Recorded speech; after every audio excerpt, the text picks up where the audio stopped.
এ বান্দা, তোমার পাপ যদি হয় টিউবওয়েলের পানির মতো, এই টিউবওয়েলের পানির মতো পাপ নিয়ে তুমি যদি আমার কাছে তওবা করো, চোখের পানি ফেলো, আমি আল্লাহ তোমাকে টিউবওয়েলের পানির মতো ক্ষমা করব না। আমার পক্ষ থেকে তোমার জন্য ক্ষমা হবে পুকুরের পানির মতো। বান্দারে, তোমার পাপ যদি হয় পুকুরের পানির মতো, আমার দরবারে তুমি আত্মসমর্পণ করো, তওবা করো, আমি আল্লাহ তোমাকে ক্ষমা দেব নদীর পানির মতো। বান্দারে, তোর পাপ যদি হয় নদীর পানির মতো, আমার দরবারে আত্মসমর্পণ করো, আমি আল্লাহ তোরে ক্ষমা দেব সাগরের পানির মতো। তোমার পাপ যদি হয় সাগরের পানির মতো, আমি আল্লাহ তাআলা তোমাকে ক্ষমা দিব বিশাল বিস্তীর্ণ আকাশের চাইতে আরো বড়। ওমর রাদিয়াল্লাহু আনহু ডাক দিয়া বলে, দুনিয়ার মানুষ, আমি ওমর দেখেছি মদিনার বুকে একটা যুবক, এমন যুবক ছিল সে, তার পাপের কথা শুনে আমার নবী পর্যন্ত ভয় পাওয়া গেছে। যেই পাপের কথা শুনে আমার নবী পর্যন্ত তারে বিদায় করে দিয়েছে, দুরূহ দুরূহ ওই পাপীকেও আল্লাহ ক্ষমা দান করে দিয়েছে। হযরত ওমর বলে, আমি রাস্তা দিয়ে হাঁটতেছি, রাস্তার পাশে একটা ছেলেকে আমি দেখতেছি কান্না করতেছে, চোখের পানি ফেলে ফেলে কান্না করে। হযরত ওমর বলে, হায় রে, মদিনাতে তো এমন ভাবে কান্না করতে কাউকে দেখে নাই। যুবক কেন কান্দে, কারণ কি, কারণ কি? হযরত ওমর যুবকের কান্না দেখে একবারে অস্থির হয়ে গেছে।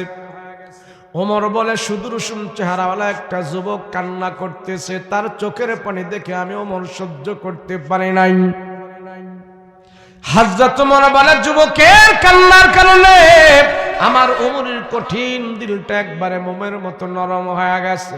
হযরত ওমর যুবকের চোখের পানির দিকে লক্ষ্য করে এক কদম দু কদম করে হাঁটি হাঁটি পা পা করে যুবকের কাছে যায়। যুবকের কাছে যায় জিজ্ঞেস করে, মা যুবকে সাব, ও যুবক তুমি কেন কান্দো, কারণ কি? তোমার চোখে এত পানি কেন? তোমার মনে কি দুঃখ বলো? তোমার কি খাদ্যের অভাব না বাসস্থানের অভাব? তোমার কিসের অভাব তুমি বলো? কি প্রয়োজন তোমার বলো? দিনার দিরহাম প্রয়োজন কিনা বলো? কেন তোমার মনে এত দুঃখ? কেন তুমি এত কান্না করতেছো আমাকে বলো? ওই যুবক ওমরের কথায় কোনো কর্ণপাত করে না, উত্তর দেয় না, শুধু কান্না করে কান্না করে, কাঁদতে কাঁদতে অস্থির হয়ে গেছে। হযরত ওমর আবার বলে, যুবক রে কেন কান্না করো? মক্কা মদিনায় তোমার মতন কান্না করতে কোনো যুবককে আমি দেখি না, বলো কেন তুমি কান্না করো আমার কাছে বলো। যুবক কোনো কথা কয় না। হযরত ওমর বলে, যুবক রে বল। ওমর রাদিয়াল্লাহু আনহু যত বলে যুবক কথা কয় না। হযরত ওমর একটু ধমক দিয়ে বলে, যুবক বলো বলো, তুমি বলো, তুমি কি আমাকে চিনো না? আমি কে? আরে রহমাতুল লিল আলামিনের প্রধান সাহাবীদের ভিতর থেকে আমি একজন বড় সাহাবী। আমার রাসূল আমাকে ভালোবাসে, আমিও আমার পয়গম্বরকে প্রাণ দিয়ে ভালোবাসি। বলো তোমার কি প্রয়োজন তুমি বলো, আমি তোমার চাওয়া পাওয়া পুরা করে দিতে পারবো, বলো। যুবক ডাক দিয়া বলে, ও নবীর সাহাবী ওমর, যে জিনিসের জন্য কান্না করি সেই জিনিস আপনি আমাকে দিতে পারবেন না, আপনার কাছে বলে কোনো লাভ নাই। কেন আমি কান্দি, আপনি সেই জিনিস আমাকে দিতে পারবেন না, আপনার কাছে বলে কোনো লাভ হবে না।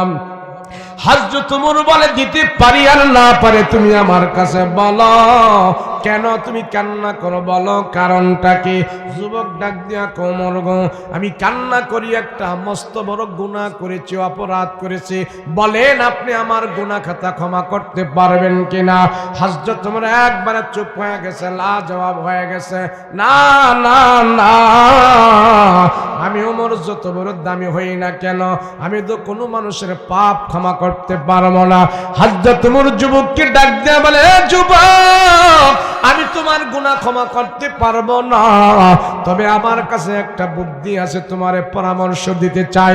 আমার কাছে আমার রহমতের নবী আছে, ওই নবী যদি দুইটা হাত উঠায় তোমার জন্য আল্লাহর দরবারে দোয়া করে, আমার মন বলে নবীর দোয়ার বদলতে আল্লাহ তাআলা তোমার বড় গুনাহ ক্ষমা করে দিতে পারে। যুবক খুশি হয়ে বলে, গো ওমর, নিয়ে চলেন আমাকে রহমতের নবীর কাছে। হযরত ওমর যুবককে ধরে ধরে আমার পয়গম্বরের বাড়িতে নিয়ে যায়। আল্লাহর নবীর বাড়িতে নিয়ে যুবককে ফলাইলো। যুবক, আমার কাছে তোমার পাপের কথা বলো না, নবীর কাছে বলো, কি পাপ তুমি করেছো নবীজির কাছে বলো। যুবক এবার ঘটনা খুলে বলা আরম্ভ করলেন, রহমতের নবী গো, আমি যুবক মানুষ, একটা পাপ করেছি, অন্যায় করেছি, অপরাধ করেছি। আমি যুবক তেমন বেশি ভালো না, ছোটকাল থেকে একটা অপরাধ করে সেই অপরাধের সাথে আমি এখনো জড়িত। রসুল বলে, কি অপরাধ? যুবক বলে, আমি ছোটকাল থেকে একটা চোর। রসুল, চুরি করাটা আমার পেশা, চুরি করাটা আমার নেশা। ছোটকাল থেকে আমি চুরি করি, তবে মানুষের ঘরে চুরি করি না, কারো দোকানপাট মার্কেটে চুরি করি না, কারো গাছের ফসল আমি চুরি করি না, কারো ক্ষেতের ফসল আমি চুরি করি না।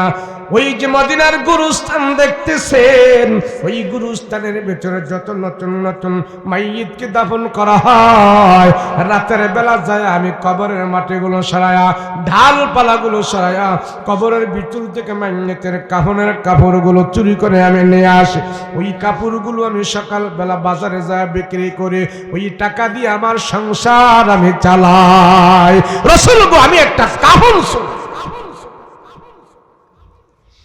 রাহমাতুল লিল আলামিন ডাক দিয়ে বলে, যুবক, যার যার বাড়ি থেকে তুমি, যার যার কবর থেকে তুমি কাফনের কাপড় চুরি করলা, তাদের ওয়ারিসদের থেকে ক্ষমা চেয়ে দাও, মূল্য ফেরত দাও, আল্লাহ তোমারে ক্ষমা করে দেবে। যুবক ডাক দেয়া কয়, রহমতের নবী গো, যদি এতটুকু পর্যন্ত আমি করতাম আপনার কাছে আসতাম না, নিজের জব নিজে দিয়ে আল্লাহর কাছে আমি তওবা করে ফেলতাম।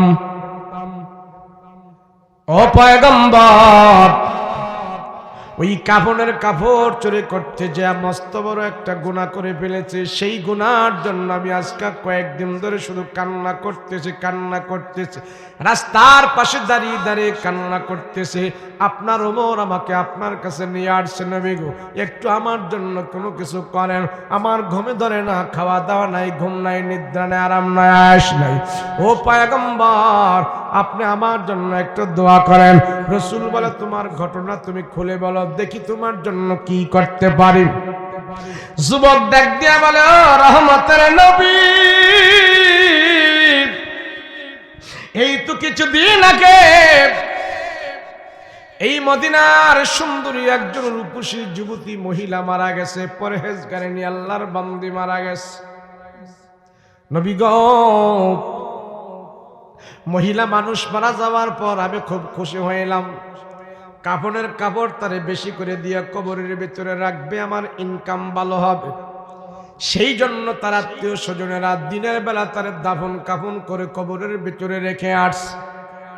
রহমতের নবী, আমি রাতের বেলা যায়া কবরের মাটিগুলো সরায়া, ডালপালাগুলো সরায়া, ওই মহিলার গা থেকে আমি টেনে টেনে 5খানা কাফনের কাপড় আমি খুললাম। কাপড়গুলো নিয়ে যখন আমি চলে আসব, এমন মুহূর্তে ওই শয়তান আমাকে ধোঁকা দিল। আমাকে ধোঁকা দিয়া বলে, রে যুবক, এই কবরের ভিতরে দেখো কত সুন্দরী মহিলার লাশ পড়ে আছে, তুমি যদি চাও তাইলে তোমার মনের কাহেশ মেটাইতে পারো। রাসূল গো, শয়তানের ধোঁকায় পড়ে, প্রবঞ্চনায় পড়ে আমি আমার যৌবনের চাহিদা মিটাইলাম। কবর থেকে উঠে যখন নাকি আমি চলে আসবো, এমন মুহূর্তে মৃত মহিলার জবান থেকে আওয়াজ বের হয়ে গেছে। আমাকে ডাক দেয়া বলে, ও যুবক, তোমার কি মালিকের ভয় নাই রে, আল্লাহর ভয় নাই? আমারে তুমি নাপাক করে দিলা, হাসুরের ময়দানে আল্লাহর আদালতে আমি কেমনে দাঁড়াবো রে জবাব? আর এই পাপের জন্য তুমি বা মালিকের কাছে কি জবাব দিগা? রহমতের নবী গো, ওই মৃত মহিলার জবান থেকে যখন আমি আওয়াজ পাইলাম, কবরের ভিতরে আমি থরথর করে কাঁপাকাঁপি শুরু করলাম। আমার কলিজার মধ্যে পানি নাই, আমি একবারে বেহুশ হয়ে গেলাম। কোন রকম কবর থেকে উইটা যখন নাকি আমি দৌড়াইতে যাই, হাঁটতে যাই, হাঁটতে পারি না, দৌড়াইতে পারি না, হামাগুড়ি খায় রাস্তার মধ্যে পড়ে পড়ে কান্না করতেছে। সেখান থেকে আপনার ওমর আমাকে আপনার কাছে নিয়ে আসছে। নবী গো, আপনি আমাকে তাড়ায়া দিয়েন না, আপনি আমার জন্য একটা ব্যবস্থা করেন। আল্লাহর নবী রাহমাতুল লিল আলামিন যখন এই মুমূর্ষ বর্ণনা তার জবান থেকে শুনল, আল্লামা শায়েখ কারি আবুল্লাহ সামারকন্দি রাহমাতুল্লাহি আলাইহি তার কিতাবের ভিতরে লেখে, নবী যখন নাকি তার থেকে মুমূর্ষ ঘটনা শুনছে, নবীজি বসা ছিলেন, নবীজি তার করুণ কাহিনী শুনে না রাহমাতুল লিল আলামিন ভয়ে বসা থেকে লাফ দিয়া দাঁড়ায় গেছে। আল্লাহর নবী পর্যন্ত কাঁপাকাঁপি আরম্ভ করে দিয়েছে। রাহমাতুল লিল আলামিন ডাক দেয়া কয়, যুবক, তুমি আমার চোখের সামনে আর থাকতে পারবা না। মক্কা মদিনায় বহুত পাপী দেখেছি, তোর মতন পাপী আমি রাসূল একজনকে আরো দেখি নাই। দূর হ, আমার নবীর চেহারার সামনে থেকে তুই দূর হ, এক মুহূর্তের জন্য তোর জঘন্য পাপীকে আমি দেখতে চাই না। দূর হ, দূর হ, দূর হ। রাসূল তারে ধমকায়া তাড়ায়া দিয়েছে, রাসূল তারে ধমকায়া বিদায় করে দিয়েছে। এ যুবক, কোনদিন আর আমার কাছে আসবে না, তুই দূর হ, দূর হ। আল্লাহর নবী রাহমাতুল লিল আলামিন তারে তাড়ায়া দিয়েছে, দূর হ, দূর হ। ছেলেটা মনে মনে ভাবতেছে, হায় রে, আমি যদি বেশিক্ষণ এখানে থাকি, আমার নবী যদি আমার জন্য বদদোয়া করে, আল্লাহর পক্ষ থেকে আমার উপরে গজব আর আযাব চলে আসবে। না না না, নবীর কাছে আর থাকা যায় না। ছেলেটা একটা দৌড় দিয়া পাহাড়ের উপরে চলে গেছে। ওই পাহাড়ের উপরে যাইয়া সেখানে কান্নাকাটি করতেছে, চোখের পানি ফেলে ফেলে কান্না করতেছে। খাওয়া দাওয়া ঘুম নিদ্রা সব হারাম হয়ে গেছে। গোসল করে না, ঘুমায় না, খায় না, লয় না, শুধু মাওলার দরবারে কান্না করে চোখের পানি ফেলতেছে, মাথার চুলগুলো ছেড়ে ফেলতেছে, বুকে হাত মটকাচ্ছে, হাউ মাউ করে কান্নাকাটি করতেছে। আল্লাহর দরবারে চিল্লা পাল্লা করে ডাক দিয়া বলে, মালিক, যে অপরাধের জন্য তোমার নবী পর্যন্ত আমাকে বিদায় করে দিছে, আল্লাহ তুমি যদি আমার বিদায় করে দাও, আমি আর কোথায় যাব? আমার যাওয়ার তো জায়গা নাই। কান্না করতে করতে ছেলেটা 40 দিন পর্যন্ত কান্না করেছে, চোখের পানিগুলো শেষ হয়ে গেছে। বাবা জান, ওই ছেলে কান্না করতে করতে চোখের পানি শেষ। 41 দিনের মাথায় আল্লাহ পাক রব্বুল আলামিন জিবরাইল আমিনকে ডাক দিয়া কয়, জিবরাইল যাও, আমার বন্ধুর কাছে কোরআনের একটা আয়াত নিয়ে হাজির হও। এই আয়াত নিয়ে আমার রাসূলকে তুমি জানাই দিয়ে আসো। ওই ছেলেটা জিনা কইরা কান্নাকাটি করেছে, আমার দরবারে যে কান্না করতে করতে চোখের পানি শেষ করে ফেলেছে, মা বাবার কথা পর্যন্ত ভুলে গিয়েছে, চোখের পানিটা শেষ করে ফেলেছে। এ জিবরাইল যাও, আমার রাসূলকে জানাই দিয়ে আসো, আগের যুগের নবীর উম্মতেরা পাপ করার সাথে সাথে আমি আল্লাহ তাদেরকে আযাব দিয়ে দিতাম। রাতের বেলা যারা চুরি করত, সকাল বেলা কপারে লেখা উঠতো এটা চোর। আগের যুগের নবীর উম্মতেরা যদি গুনাহ করত, রাতের বেলা তারা গুনাহ করত, সকাল বেলা তাদের কপারে লেখা উঠে যেত এটা চোর, সকাল বেলা তাদের কপারে লেখা উঠতো এটা ডাকাত, সকাল বেলা কপারে লেখা উঠতো এটা জিনাকার। কিন্তু আমার নবীর উম্মতকে তারা যত বড় গুনাহ করুক না কেন, আমি আল্লাহর সাথে সাথে তাদেরকে আযাব দেই না, আমি আল্লাহর সাথে সাথে তাদেরকে বেইজ্জতি করি না, আমি আল্লাহ তাদেরকে সুযোগ দিয়া রাখছি। তুমি যে আমার পয়গম্বরকে জানাই দিয়া আসো, একটা ছেলেকে নবীজি বিদায় করে দিয়েছে জিনার অপরাধ করার কারণে। ওই ছেলেটা পাহাড়ের উপরে উঠা কান্নাকাটি করতে করতে যখন অস্থির হয়ে গেছে, তার চোখের পানি দিয়া বুকটা বাসায় ফেলছে। পয়গম্বরকে জানায় দিয়ে আসো, আমি আল্লাহ তার চোখের পানির কারণে, কান্নার কারণে তার মুমূর্ষু জিনার গুনাহ খাতাও আমি আল্লাহ ক্ষমা দান করে দিয়েছি। জিবরাইল আমিন আমার রাসূলের কাছে আয়েশা বলে, আসসালাতু আসসালামু আলাইকা ইয়া রাসূলুল্লাহ, ও রহমতের নবী গো, আপনার উম্মতের ভিতর থেকে একজন লোক আপনার কাছে আসছিল, জিনাকার যুবক, তারে আপনি বিদায় করে দিয়েছেন, তার খবর আপনার কাছে আসেনি? নবী কয়, না না, খবর আমার থাকার দরকার নাই, এত বড় অপরাধীর আমার নবীর থেকে বিদায় করে দিয়েছে, আমার রাসূলের দরবার থেকে আমি বিদায় করে দিয়েছি। আল্লাহর নবী রাহমাতুল লিল আলামিন এই কথা বলার পর জিবরাইল আমিন ডাক দিয়া কয়, রহমতের নবী, আপনি বিদায় করে দিছেন, আপনার আল্লাহ কিন্তু বিদায় করে নাই, আপনার আল্লাহ বিদায় করে নাই, তারে বিদায় করে নাই বলে কি হয়েছে? আপনার কাছ থেকে যাইয়া যুবক কান্নাকাটি করে চোখের পানি ফেরে ছেড়ে একবারে চিকনা হয়ে গেছে, হ্যাংলা হয়ে গেছে। আল্লাহ কোরআনের একখান আয়াত আপনার কাছে নাজিল করে জানায় দিয়েছে, আল্লাহ পাক এই আয়াতের মাধ্যমে জানায় দিয়েছে, আপনার উম্মতের ভিতর থেকে জুড়ে গুনাহ করবে, জিনা করবে, আকাম কুকাম করবে, চুরি করবে, বাটপারি সেটারি করবে, অন্যের হক মারবে, হকগুলো যখন মানুষের হাতে পৌঁছায় দিয়া চুরি বাটপারির জন্য, অপরাধের জন্য জিগাইলাম, কিরে মসজিদে আহ না? ওস্তাদ জি, যে শীত বি নামছে মাকার এত শীতে কি পানি লাগান যায়নি শরীরে? অজুর ভয় ওস্তাদ জি, মাকার অজু করবার পারি না, মসজিদও আহবার পারি না। ঢাকাইয়া এভাবে কয় যে শীত নামছে ওস্তাদ বি, না মসজিদে আহবার পারি না, শীত টিত যাক, এরপরে আহমনি। অজু করতে ভয় লাগে, ঠান্ডা যে পানি। তা আমি কইলাম, এই ঠান্ডা পানির কারণে তুই তো গরম পানি দা কর, কে ঝামেলা করবে? কে ঝামেলা করবে গরম পানি দিয়ে অজু করে মসজিদে আহব? আরে যদি অজুর গুরুত্ব জানতেন, একটা মানুষ অজু ছাড়া থাকতো না। নবীজি বলছে, অজু করা অবস্থায় যদি কোনো মানুষ মারা যায়, আল্লাহ তার শহীদের মর্তবা দান করে দেয়। আর মুসলমান অজু নাই, গোসল নাই, নামাজ নাই, গোসলের ফরজই জানে না। কোন সময় ফরজ গোসল হয়, কোনটা সুন্নত গোসল আর কোনটা ফরজ গোসল, এটাই জানে না। কথা কোন ঠিক কিনা?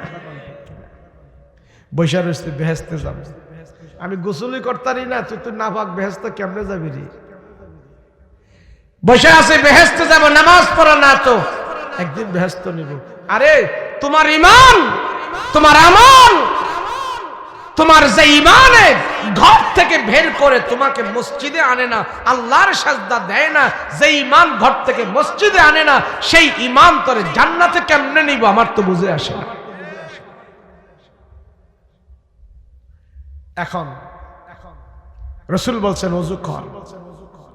আম্মা জান আয়েশা রাসূলকে জিজ্ঞেস করেন, ইয়া রাসূলুল্লাহ, হাসরের ময়দানে কত নবী থাকবে, লক্ষ লক্ষ নবীর কোটি কোটি উম্মত থাকবে, রাসূল গো আপনার উম্মতরে হাসরের ময়দানে চিনবেন কেমনে? তো রাসূল বলে, আয়েশা জানো, আমার উম্মতকে চেনার জন্য আল্লাহ একটা মেডিসিন দিছে। বলে কি মেডিসিন? আমার উম্মত হাত ধোয় এইভাবে, পা ধোয়, মুখ ধোয়, মাসে করে, অজুতে যে 60টা ফরজ, এই 60টা ফরজ পালন করে যারা অজু করে, অঙ্গ প্রত্যঙ্গের মধ্যে যে এই পানি লাগায়, বুখারী শরীফের ভিতরে একটা হাদিস রাসূল উল্লেখ করেছেন, সেখানে রাসূল বলেছেন, গুররান মুহাজ্জালিনা মিন আসারিল ওযু, ওযুর অঙ্গ প্রত্যঙ্গগুলো হাসরের ময়দানে নূরের লাইট হয়ে জ্বলতে থাকবে, আমি রাসূল চিনে চিনে সুপারিশ করে করে জান্নাতে নিয়ে যাব। বেড়ায় ওযু নামাজই ভরে না, তুই ওযু করবো করতিস? আর শীতের দিন আসলে কোনটা অরিজিনাল মুসল্লি আর কোনটা রেডিমেড মুসল্লি এটা চিনা যায়। ওযুর ভয়ে যে মসজিদে যায় না, সে হলো সবচেয়ে বেশি অলস, আর অলস দুনিয়াও পায় না, আখেরাতও পায় না। কথা কোন ঠিক কিনা? অলস বুঝেননি? এই অলস কি টাঙ্গাইলের মানুষ অলস বুঝে? আমাদের কুমিল্লায় অলস কয়, এরপর আইলসা কয়, কুইরা কয়, কুইরা আইলসা অলস, বুঝেন তো? ওই ছোটকালে আইলসার কিচ্ছা পড়ছিলাম, দুই ফকির সারাদিন ভিক্ষা করে শুয়ে রয়েছে, তো এক ভদ্রলোক বিকালবেলা অফিস করে কলা নিয়ে যাইতেছে, তো এক ফকির ডাক দিয়া কয়, স্যার আল্লাহর রাস্তায় একটা কলা দেন না খাই। তো স্যারের মায়া হয়েছে, কলা একটা সিরাতারে দিছে, দেওয়ার পরে কয়, স্যার কলা তো দিচ্ছেন, একটু উপকার করেন না। কয় কি উপকার? কয় কলাটা একটু সোলাইয়া দেন না স্যার, একটু সিলা দেন। তো বেচারা চিন্তা করছে সব যখন কামামু অর্ধেক কামায় লাভ কি হুরাই কামাই দিছে কলা সোলাইয়া স্যার আরেকটু উপকার করেন কয় কি হা করছি একটু মুখের ভিতরে ঢুকাইয়া দেন না বেচারা চিন্তা করে তো সব যখন কামাইলাম ইটার বাদ রেখে লাভ কি দিছে কলা সোলাইয়া মুখের ভিতরে ঢুকাইয়া দুই ফকির শুয়ার এসে দাও একটা এইভাবে কলা খাইতেছে তো দূরে এক পুলিশ ডিউটি করতেছে হ্যাঁ এটা তাকায় তাকায় দেখছে পুলিশের তো মেজাজ গরম হয়ে গেছে ফকির সারা রাত ডিউটি করে কেউ আমারে 10টা টাকা দেয় না আর তরে কলা দিল বেটায় সোলাইয়া আমার মুখের ভিতরে ঢুকাইয়া রাগ হাইতাছে দুই ফকির শুয়ে নিছে তো আই একটা রে এমন ফিডা লাগাইছে যেটা কলা খাইছে তো ফাঁসের ডাই উঠে স্যার হ্যারে বালা করে ফিডা দেন হ্যারে ফিডা তো পুলিশে কয় হ্যারে ফিডাইলে হ্যাঁ খুশি হয়েছে ব্যাপারটা কি রে স্যার হ্যাঁ তো বড় অলস পিডান হ্যারে তো পুলিশে আচ্ছা হ্যাঁ যা বড় অলস কেমনে বড় অলস তুই ব্যাখ্যা কর তো হ্যাঁ স্যার জানেন কি হয় কেমন অলস কয় কি গতকাল দুইজনে ফাঁসাফাঁসি ভিক্ষা করে শুয়ে রয়েছি দূরের একটা কুত্তা এসে আমার মুখটার মধ্যে প্রস্রাব করছে স্যার হ্যাঁ তাকায় রয়েছে কুত্তাটারা দূর করে তারাইছেও না সবটি প্রস্রাব আমার মুখে পড়ছে পুলিশে কয় ফিডাই কোনডারে হ্যাঁ মুখে কুত্তায় প্রস্রাব করে হ্যাঁ দেখছে দেখে বেলে বড় অলস হ্যাঁ তারায় না আরে হ্যাঁ না বড় অলস পুলিশ এবার হেডারে তুই এডারে ফিডা শুরু করছে রসুল বলেন যারা অলসের কারণে ইবাদত করে না অলসতামির কারণে নামাজ পড়ে না ফজরের নামাজ না পড়া যারা ঘুমায়া থাকে হাসরের ময়দানে তাদের মাথার খুলিগুলো বাইরে ভাঙবে জোড়া লাগবে ছিটে যাবে আবার জোড়া লাগবে আবার ভাঙবে যারা ফজরের নামাজ না পড়া ঘুমায়া থাকে তাদের মাথার বাড়ি ফেরেশতারা বাইরে বাইরে ফাটাইবে জোড়া লাগাইবে আবার ফাটাবে আবার জোড়া লাগাবে এইভাবে তাদেরকে আযাব দিতে থাকবে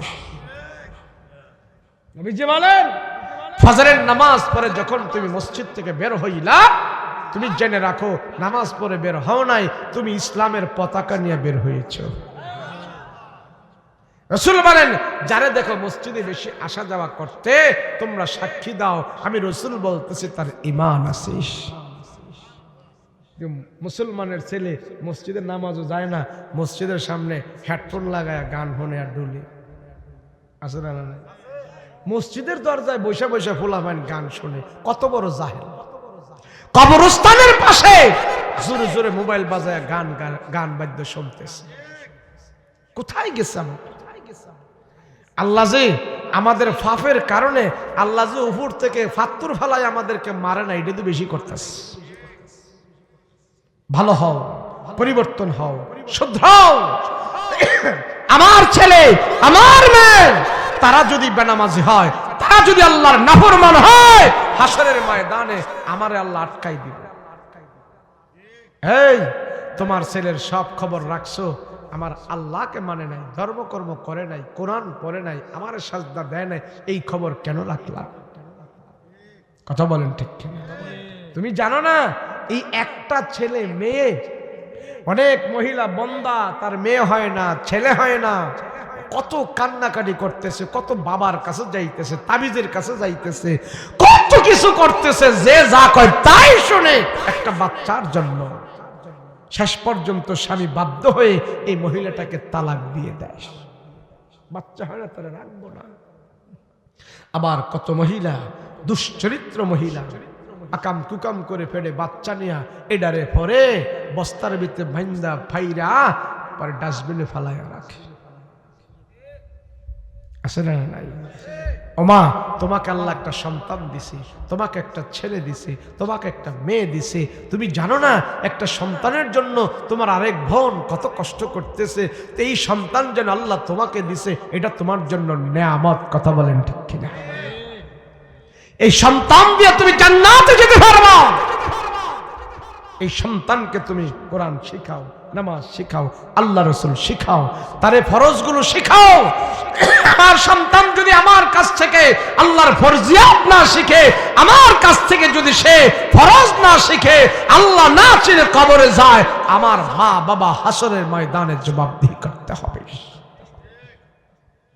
দুনিয়াতে যখন আমরা আসছি আমাদের উপরে দায়িত্ব ছিল না, মা বাবার উপরে দায়িত্ব ছিল। কথা বলেন ঠিক কিনা?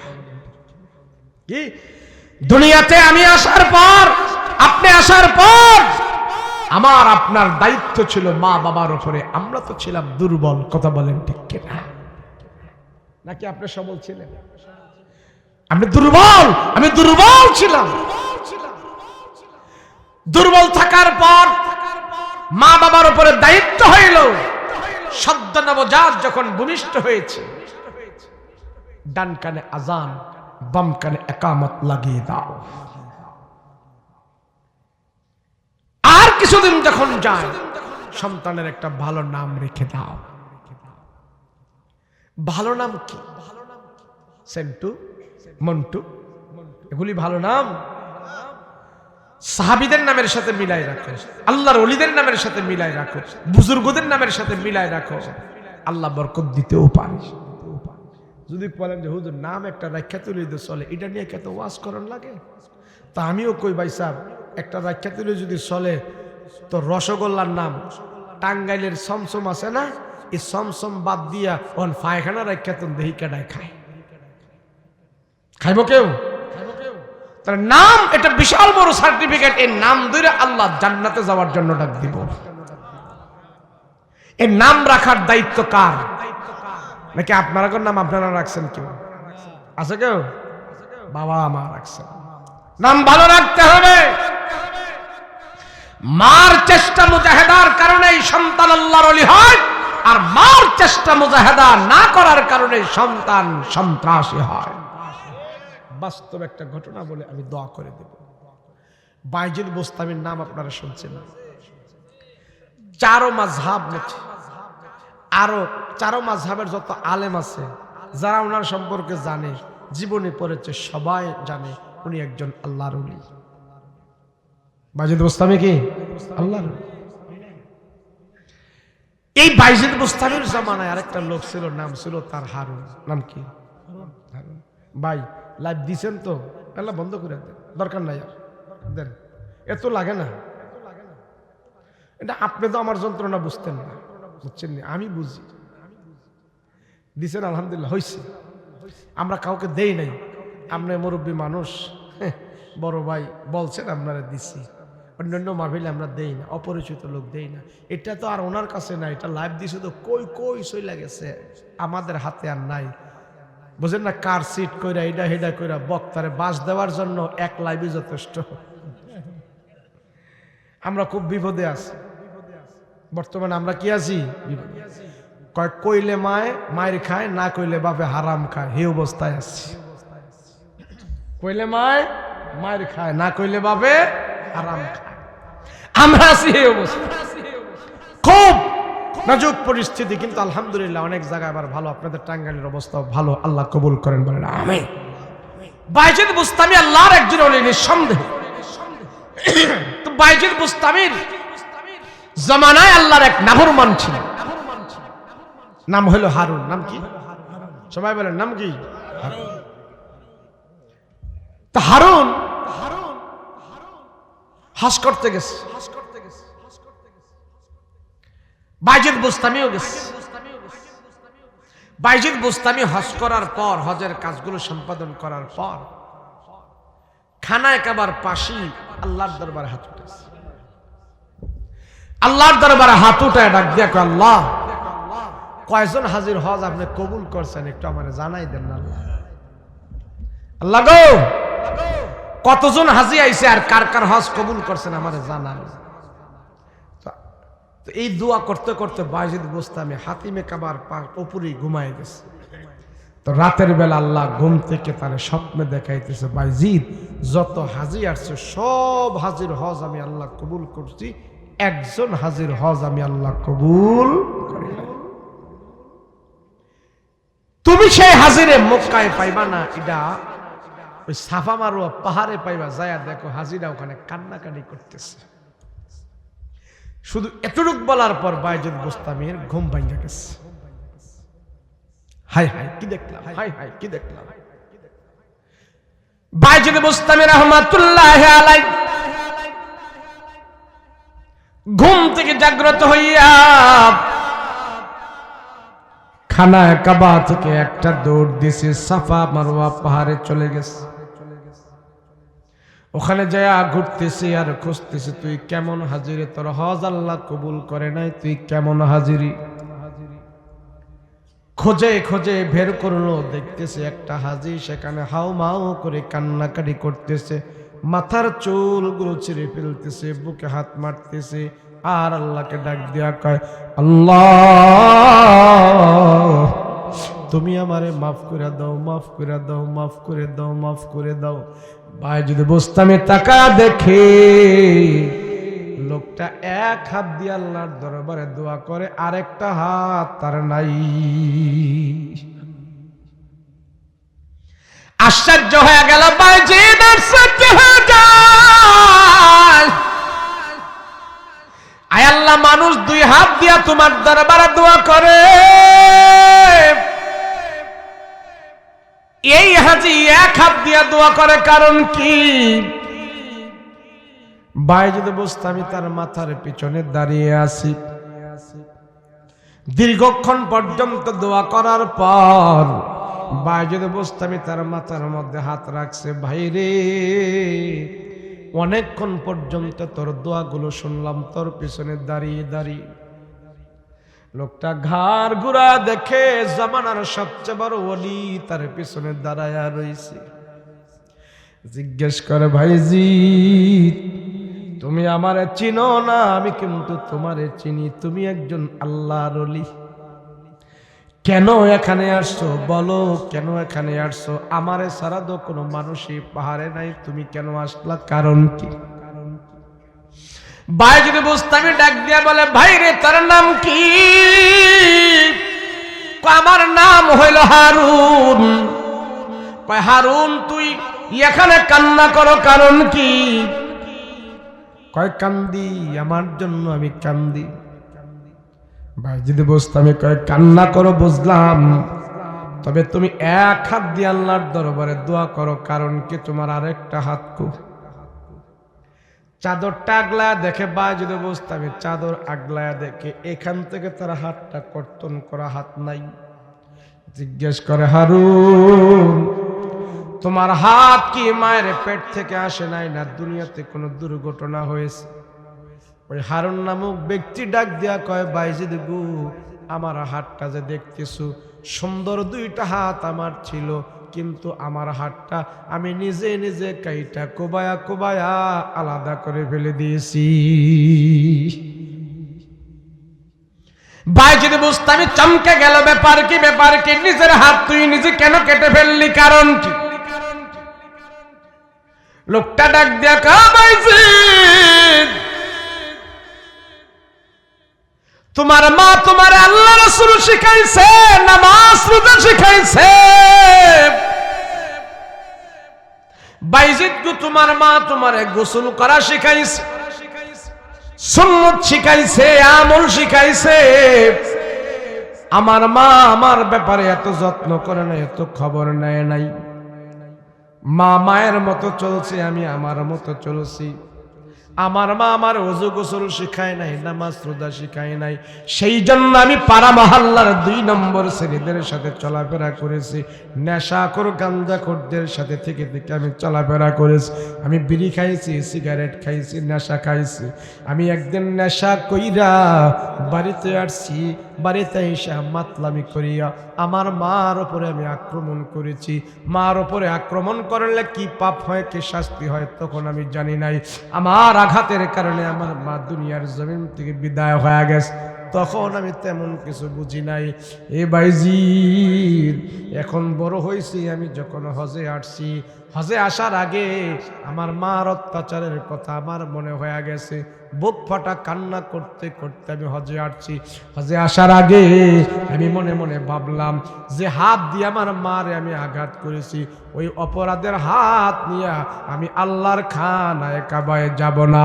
সেই জন্য আমার হাতটা আমি নিজে নিজে কাইটা কুবায়া আলাদা করে ফেলে দিয়েছি।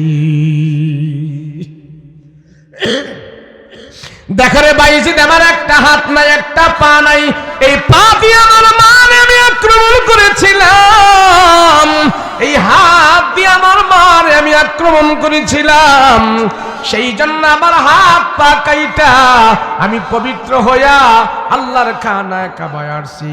আর বায়েজিদ বুস্তামি স্বপ্নে দেখেছে তার হজ কবুল হয় নাই।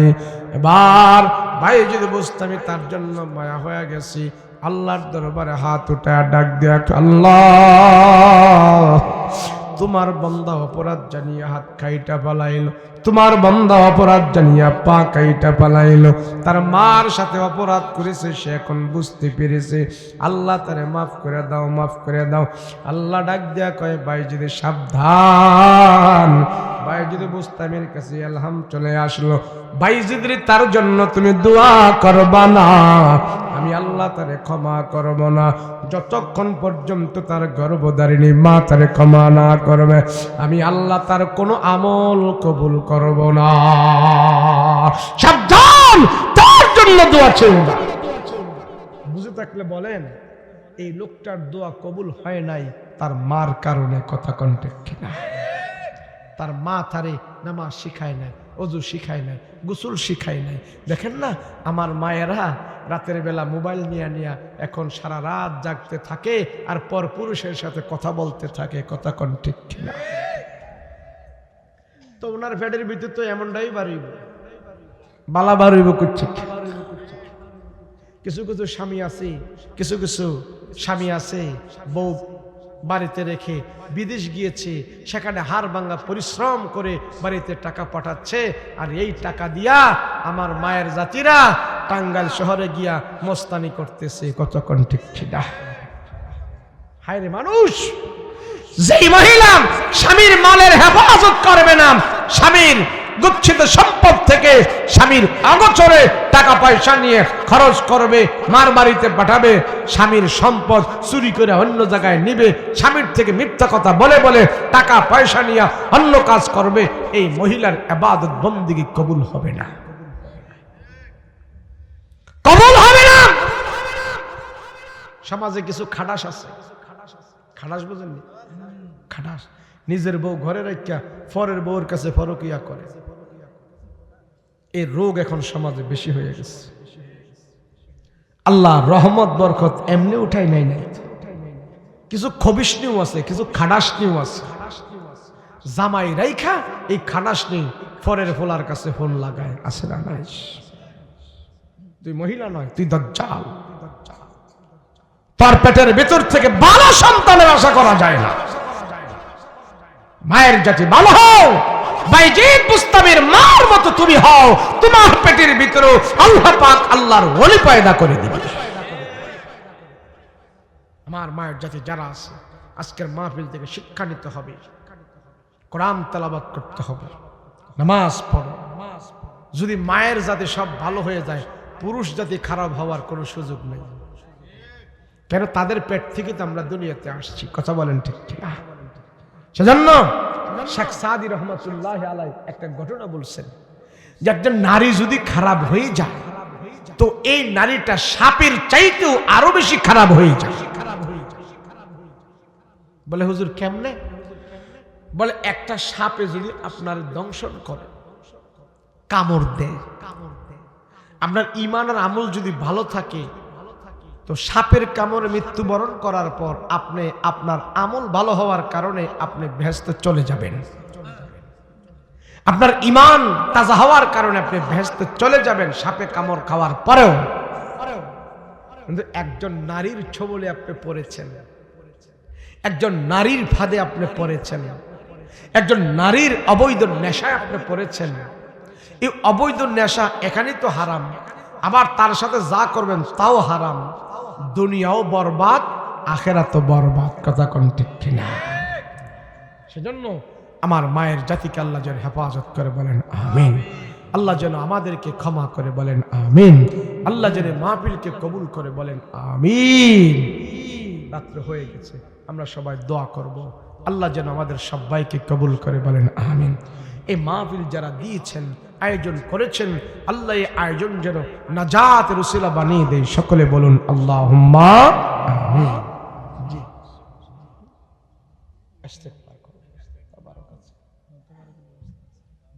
কয় ঘন্টা? কয় ঘন্টা বাজেছে? তাহলে এটা কি কম লাগবে এখানে? এটা জিগাইছে কেউ কয় ঘন্টা হয়েছে? এখন আপনারা কইলে আমি আরো 2 ঘন্টা চালাইতাম, কমু বাস করবো? হ্যাঁ, বয়া থাকবেন? এটা কোনো কথা না।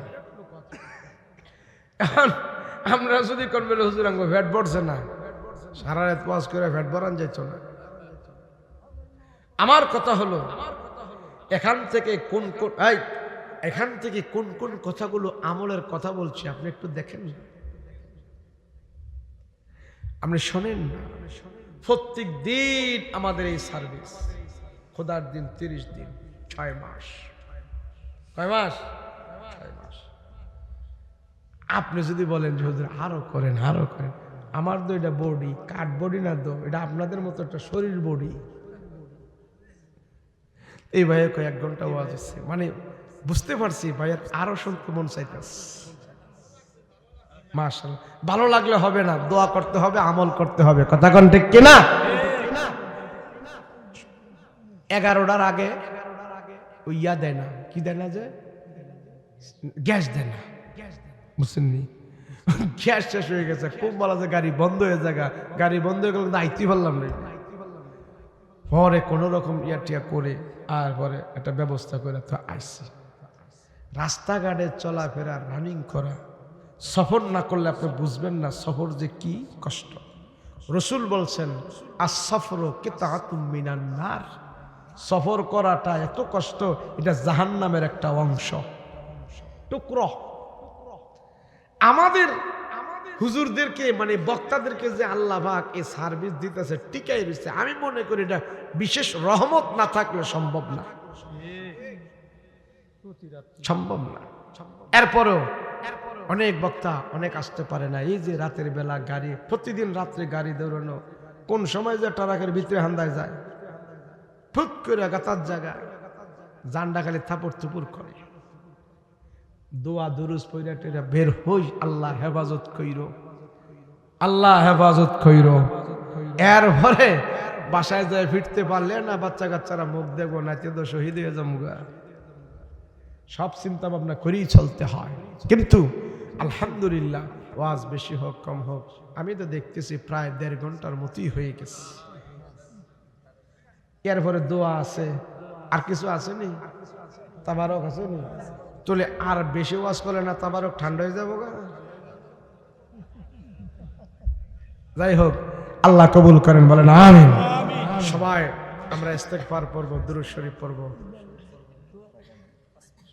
দেন বলেন না, বলেন। মাশাআল্লাহ, বসো।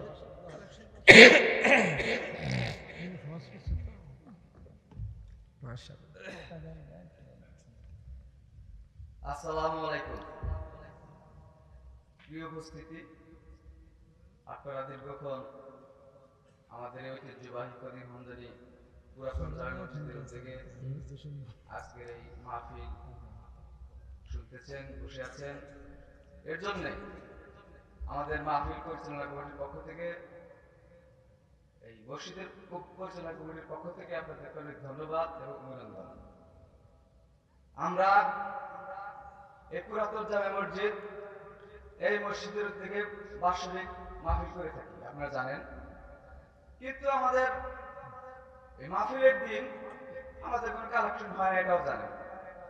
তারপরেও এই মাহফিলটা পরিচালনা করতে গেলে খরচের ব্যাপার আছে। এই খরচগুলা আমাদের মাঝখান থেকে অনেকে সহযোগিতা করেন। প্রত্যেক বছর আমরা সেইভাবে করে থাকি, আরো ওইভাবে আমরা করতেছি।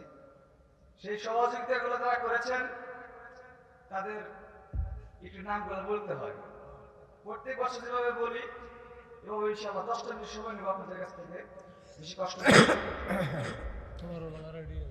আর মাহফিল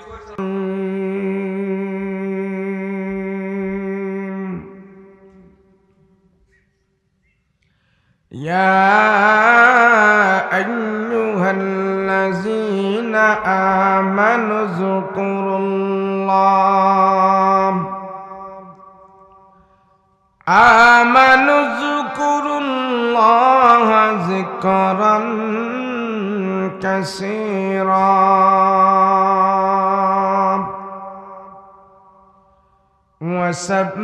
وسبحوه بكرة وأصيلا.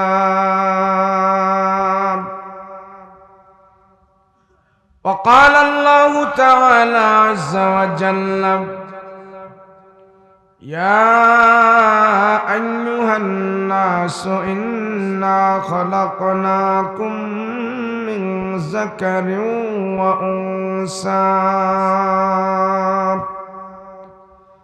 إلى آخر الآية. قال سيدنا رسول الله صلى الله عليه وسلم: الدنيا خلقت لكم وأنتم خلقتم للآخرة، أو كما قال النبي عليه الصلاة والسلام.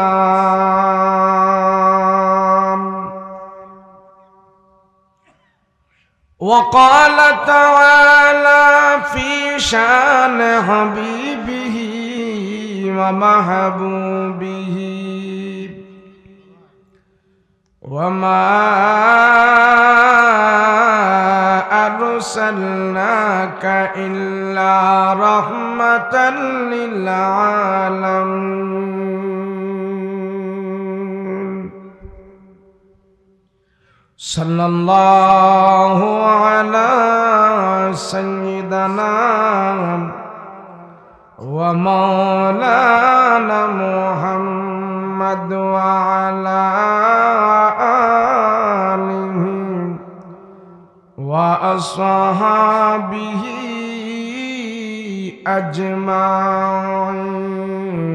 بلغ العلا بكماله كشف الدجى بجماله حسنت جميع خصاله صلى عليه وآله.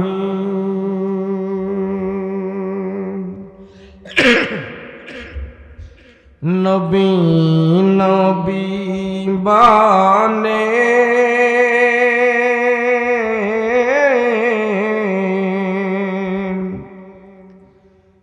আর কত কাল আমি কাঁদব, নবী নবী বলে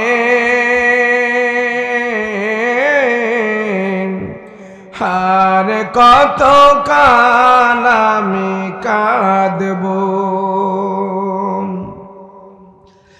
আপন নয়নে কাবে জানি, আপন নয়নে কাবে জানি, নবীজিকে আমি দেখব, নবী নবী বলে আর কত কাল আমি কাঁদব, নবী নবী বলে আর কত কাল আমি কাঁদব। মনের জ্বালা মিঠে যাবে, মিঠে যাবে মনের জ্বালা, নবীজিকে আমি দেখলে,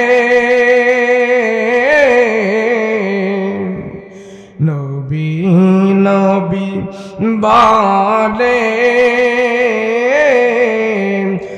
আর কত কাল আমি কাঁদব, নবী নবী বলে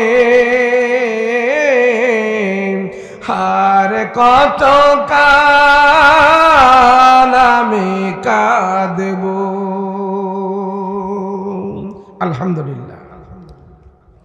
মুহতারাম শ্রদ্ধাভাজন সভাপতি, মুআজ্জাজ মুকাররম উলামায়ে কেরাম, তুলামায়ে আযম, সম্মুখপানে উপবিষ্ট দিনদার মুত্তাকি পরহেজগার ভাইয়েরা, পর্দার অন্তরালে অবস্থানরত আমার শব্দ মা বোনেরা, আল্লাহ পাকের দরবারে কালিমাত শুকর আদায় করছি, বলি আলহামদুলিল্লাহ। ঐতিহ্যবাহী কদিম হামজানি পুরাতন জামে মসজিদের উদ্যোগে ওয়াজ দোয়ার মাহফিল আল্লাহ সুবহানাহু ওয়া তাআলা আমাদেরকে উপস্থিত করে দিয়েছেন। এই মধ্যরাতে আমাকে আপনাকে আল্লাহ পাক এই মজলিসে হাজির করে রাখছেন। খোলা আকাশের নিচে জমিনের উপরে আল্লাহ বসায় রাখছেন। যতক্ষণ আমরা এখানে বসে থাকবো আল্লাহর ফেরেশতারা আমাদের জন্য মাগফিরাতের দোয়া করতে থাকবে, বলেন আলহামদুলিল্লাহ। ওয়াজ মাহফিলে আসলে, বসলে, বললে, শুনলে যে লাভটা হয়, সেই লাভটা হলো যতক্ষণ বান্দা আল্লাহ এবং আল্লাহর রসুলের কথা শুনতে থাকে, নসিহত শুনতে থাকে, অতক্ষণ সে গুনাহ থেকে মুক্ত থাকে। বলেন, আপনারা যে এতক্ষণ এখানে বসে আছেন, কোনো গুনাহ করেছেন? দূর থেকে যেন কথা যায়, দূর থেকে যেন দাও, কথা যেন দূর থেকে যায়। তুমি একবারে হাতাও কি লাড়াও, সুন্দর করো, বুঝতে পারছো?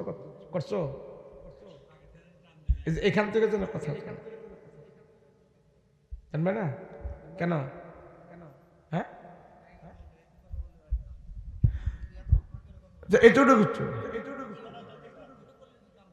তুমি যদি কথা বলো আমার শিহাও, 6 মাস আমি কথাই করি। যাই হোক, তার যতটুকু কথা থাক, সব অসুবিধা নাই। তোমার মাইক খারাপ না, মাইক কিন্তু ভালো। যাই হোক, আল্লাহ আমাকে আপনাকে উপস্থিত করেছেন। বলেন, এই যে আমরা এতক্ষণ সময় এখানে ব্যয় করছি, একটা লোক এখানে বসে কেউ গুনাহ করছেন? পিছন থেকে বিড়ি সিগারেট খাইছেন, অন্য কিছু করছেন? সর্বপ্রকারের গুনাহ থেকে আমরা এখন মুক্ত, আলহামদুলিল্লাহ। বলেন, আপনাদের এখানে কি আজকে একটা মাহফিল হচ্ছে নাকি সারা বাংলাদেশে আরো মাহফিল হচ্ছে? সারা বাংলাদেশে 600-র উপরে থানা আছে। একটা থানায় যদি একটা করে মাহফিল হয় তাহলে 600 মাহফিল। 600 মাহফিলে যদি 100 করে লোক হয় তাহলে কত? ধরেন 60 লাখ, কথার কথা ধরছি, 60,000। তো 60,000 মানুষ আজকে রাত্রে আল্লাহর দরবারে হাত উঠায় দোয়া করবে। এই বাংলার জমিন থেকে 60,000 মানুষ যদি প্রত্যেক দিন রাতে ওয়াজ মাহফিলের সিজনে আর কিছু করুক আর না করুক, আল্লাহর দরবারে তো হাত উঠায় দোয়া করতেছে। কথা বলেন ঠিক কিনা? তো 60,000 মানুষের দোয়া কি আল্লাহ কোনো না কোনো ক্রমে গ্রহণ করে না? 60 জনের দোয়া যদি এই জমিন থেকে আল্লাহ কবুল করে, আমি বলি শীতের সিজনে রাতের আধারে এইভাবে মানুষ যে আল্লাহর দরবারে দোয়া করতেছে, চোখের পানি ফেলতেছে, আমার মন বলে তাওহীদি জনতার দোয়ার বদলতে, চোখের পানির বদলতে ছোট্ট শিশু রাষ্ট্র বাংলাদেশকে আল্লাহ পাক এখনো বড় বড় আযাব গজব থেকে হেফাজত রেখেছে। এভাবে যদি আমরা সবাই ঈমানওয়ালা হয়ে যাই, আমলওয়ালা হয়ে যাই, আল্লাহর দরবারে যদি কাঁদি, চোখের পানি ফেলে ফেলে যদি কাঁদি, আল্লাহ পাক আমার আপনার গুনাহ তো ক্ষমা করবেই, ভবিষ্যতের জীবনেও আল্লাহ পাক আমাদেরকে শান্তির ব্যবস্থা করে দিবে। কেন জানেন? আল্লাহ কেন শান্তির ব্যবস্থা করবে? বান্দাকে দুনিয়াতে আখেরাতে শান্তিতে রাখার জন্য, শান্তি দেওয়ার জন্যই আল্লাহ পাক আল্লাহর রহমতের ভান্ডার খুলেছে। না হয় আমি আর আপনি যে পাপ করি, যে অপরাধ করি, যেভাবে খারাপের দিকে আমি আর আপনি যাচ্ছি, এই খারাপের দিকে যদি আল্লাহ তাকাইয়া আমার আর আপনার মতো মেজাজ হইতো আল্লাহ, তাহলে অপরাধীকেই এত সুযোগ আল্লাহ দিত না। আমার আপনার অপরাধের কারণে। ভাই এটা কি দিতেছেন বলেন না আমারে?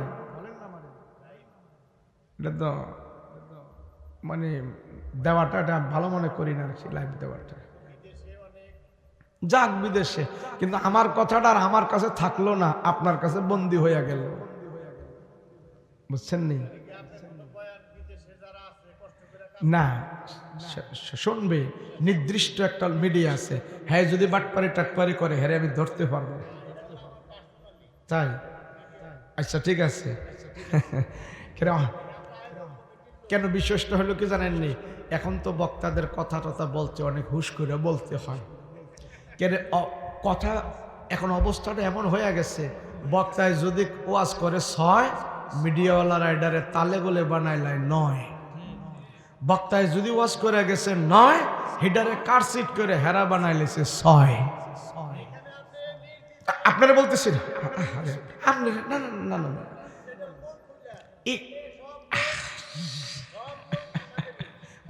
ঠিক আছে আমি বুঝতে পারছি, মন খুলে কথা বলবো যখন, মানে আমি পরিস্থিতিটা বলতেছি। আমাদের বিষয়টা হলো কি, এখন দেখা গেছে বক্তা 1 ঘন্টা ওয়াজ করছে খুব ভালো, একটা কথা একটু এলোমেলো হয়ে গেছে, ওই একটা কথাই মিডিয়ায় খুব ছড়াইয়া দিছে, আর বাকি 1 ঘন্টা যে ভালো কইছে ওটা আর খবর নাই।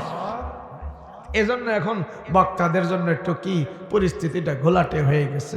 যাই হোক যাই হোক,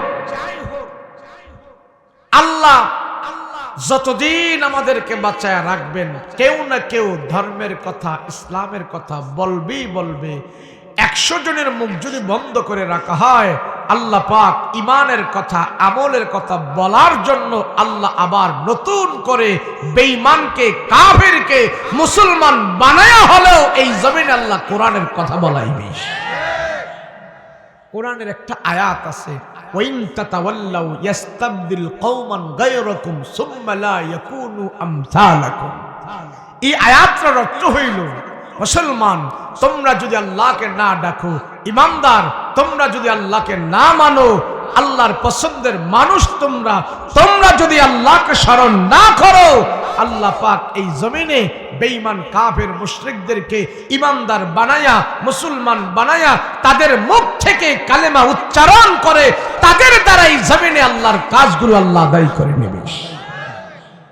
খবর নিয়ে দেখলে দেখা যায় তামাম পৃথিবীতে মুসলমানদেরকে এদিক দা মারে, বাড়িঘর জ্বালায়া দেয়, এটা করে সেটা করে, কত কিছু করে, এরপরেও দৈনন্দিন 100 বেঈমান কালেমা পরে পরে মুসলমান হয়ে যাচ্ছে। প্রতিদিন মুসলমান হচ্ছে, প্রতিদিন হচ্ছে। এই তো কিছুদিন আগে যুক্তরাষ্ট্রের যিনি 20 বছর ধরে পাদ্রী ছিলেন, খ্রিস্টানদের তালিম দিত, বাইবেল রিসার্চ করেছে, উনি সব কিছু পড়ছে, হিন্দুদের বইও পড়েছে, গীতা, মহাভারত, রামায়ণ, ত্রিপিটক, দেব, জিন্দা, মেস্তা সব কিছু পড়েছে। এই লোকটা 20 বছর খ্রিস্টান ধর্মের পাদ্রী থাকার পর এখন এসে 2023 সালে এসে বলে আমার চোখ খুলেছে, আমি কোরআন রিসার্চ করে আর থাকতে পারি নাই, আমি মুহাম্মদ সাল্লাল্লাহু আলাইহি সাল্লামের উম্মত হয়ে কালেমা পড়ে পাদ্রী আর থাকবো না, খ্রিস্টান আর থাকবো না, আমি মুসলমান হয়ে গেলাম। তাহলে আল্লাহ কারো না কারোকে দিয়ে ইসলামের কথা বলাবে। যাই হোক, আল্লাহ আমাদের সবাইকে কবুল করেন, বলেন আমিন। আমি বলতেছিলাম আল্লাহ তার বান্দাকে সবচেয়ে বেশি ভালোবাসে। বলেন কারে বেশি ভালোবাসে? আল্লাহর বান্দাকে আল্লাহ সবচেয়ে বেশি ভালোবাসে। আমার যে ভালোবাসে, আমি যদি তার ভালোবাসাটা না বুঝি, তার মনের দুঃখটা কে বুঝবে বলেন?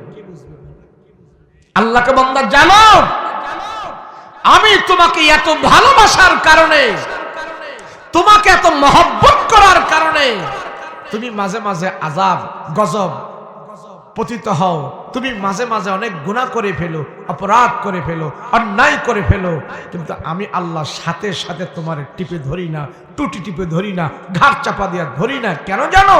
আমি আল্লাহ তোমার উপরে রহম হয়ে তোমাকে সুযোগ দিয়ে রাখছি, তোমার জন্য আমি হাত বাড়িয়ে রাখছি। বান্দা, কখন তুই আমার দিকে আসবি?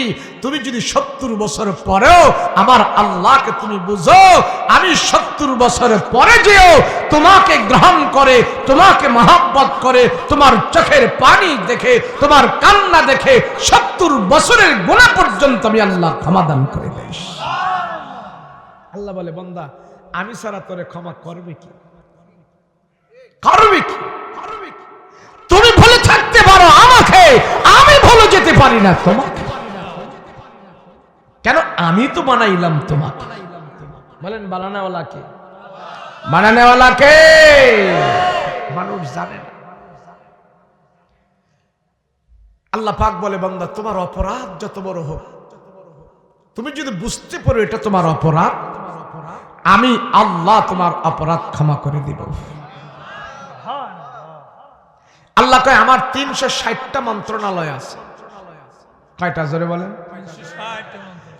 360টা মন্ত্রণালয়, 199টা নাম, 199টা নামের আল্লাহ মন্ত্রণালয় খুলেছে। 199টা মন্ত্রণালয়ের এক একটা গুণ আল্লাহ পাক রেখেছেন। আল্লাহ একটা মন্ত্রণালয় খুলছে, গফফার। মন্ত্রণালয়ের নাম কি? এই মন্ত্রণালয় থেকে শুধু তোমাদের জন্য আমি ক্ষমায় রেখে দিয়েছি। কেন জানো? আমি আল্লাহ তোমার সবচেয়ে বেশি ভালোবাসি। দুনিয়ার মানুষ অপরাধীকে খুঁজে সাজা দেওয়ার জন্য, র্যাব, পুলিশ অপরাধীকে খুঁজে সাজা দেওয়ার জন্য, আর আল্লাহ বলে, বান্দা, আমি অপরাধীকে খুঁজি ক্ষমা করে দেওয়ার জন্য। পার্থক্য আছে না? এর নামই হলো